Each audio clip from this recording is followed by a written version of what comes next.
അങ്ങനെ ഞങ്ങൾ navy day programme കാണാൻ വേണ്ടി പോവാണ് കേട്ടോ. നമ്മുടെ ക്വാർട്ടേഴ്സിൻ്റെ ഫ്രണ്ടിൽ ബ്ലോക്ക് ചെയ്തേക്കാണ്. അവിടുന്ന് മുതൽ പ്രൈവറ്റ് വെഹിക്കിൾസ് ഒന്നും കടത്തി വിടുന്നില്ല. അപ്പോൾ KSRTC പ്രത്യേക സർവീസൊക്കെ ചെയ്യുന്നുണ്ടായിരുന്നു. അപ്പോൾ നമ്മളും KSRTCയിലാണ് കേട്ടോ പോയത്. ഫ്രണ്ടിലും ബാക്കിലും ഒക്കെ ആയിട്ട് കുറേ ബസ്സുകളുണ്ടായിരുന്നു. അതുകൊണ്ട് വലിയ തിരക്കുണ്ടായിരുന്നില്ല. നമ്മൾ 2:30-ക്ക് ഇറങ്ങിയിട്ടുണ്ടായിരുന്നു. അപ്പോൾ അതുകൊണ്ട് അത്ര തിരക്കും കാര്യങ്ങളും കുറവായിരുന്നു. പിന്നെ നമ്മൾ വെട്ടുകാട് പള്ളിയുടെ അവിടെ വരെയാണ് സർവീസ് ഉള്ളത്. അപ്പോൾ അവിടുന്ന് കുറച്ചും കൂടെ ഫ്രണ്ടിലേക്ക് നടക്കണം കേട്ടോ, കണ്ണാന്തറ ബീച്ചിലേക്ക്. അവിടെയാണ് നമ്മൾ പ്രോഗ്രാം കാണാൻ പോകുന്നത്. അപ്പോൾ പ്യൂപ്പ നല്ല ഹാപ്പിയാണ്. ഞങ്ങൾ ബസ് ഇറങ്ങി നടക്കുകയാണ് കേട്ടോ. ഒത്തിരി പേര് 5 മണിക്കാണ് പ്രോഗ്രാം എന്നുണ്ടെങ്കിലും എല്ലാവർക്കും അറിയാമല്ലോ ഇവിടുത്തെ ബ്ലോക്കിൻ്റെയും കാര്യങ്ങളൊക്കെ അത്.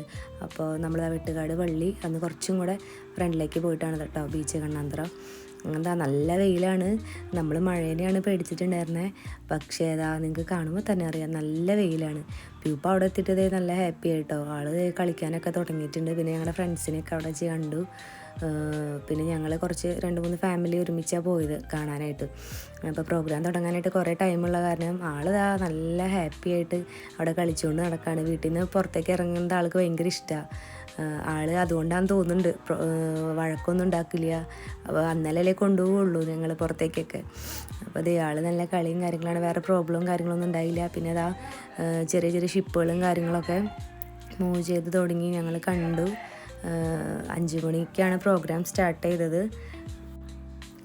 ഇതായിരുന്നു നമ്മുടെ എയിം കേട്ടോ, INS വിക്രാന്ത്. അത് കാണാൻ ഭയങ്കര ആഗ്രഹം ഉണ്ടായിരുന്നു കേട്ടോ നമുക്ക്. അത് അടിപൊളിയായിട്ട് കാണാൻ പറ്റി. പിന്നെ ഇതും സൂപ്പറായിരുന്നു. ലൈറ്റും അതുപോലെ തന്നെ ഫയർ ഷോയും കാര്യങ്ങളൊക്കെ സൂപ്പറായിരുന്നു കേട്ടോ. കുറേ നാളുകൾക്ക് ശേഷം നാട്ടിൽ പ്രോഗ്രാമൊക്കെ നടക്കുമ്പോൾ നമുക്കിപ്പോൾ പോകാൻ പറ്റാറില്ല, ഫുള്ള് ഇവിടെ ആയ കാരണം. അപ്പോൾ അടിപൊളിയായിട്ട് കാണാൻ പറ്റി. എല്ലാം എൻജോയ് ചെയ്ത് ഞങ്ങളെല്ലാം കഴിഞ്ഞതിന് ശേഷമാണ് കേട്ടോ അവിടുന്ന് പോകുന്നത്. ലാസ്റ്റ് ആയപ്പോഴത്തേക്കും തിരക്കും കാര്യങ്ങളൊക്കെ കുറഞ്ഞു. ഒരു ഒട്ടുമിക്ക ആൾക്കാരുകളും നേരത്തെ തന്നെ പോയി കേട്ടോ.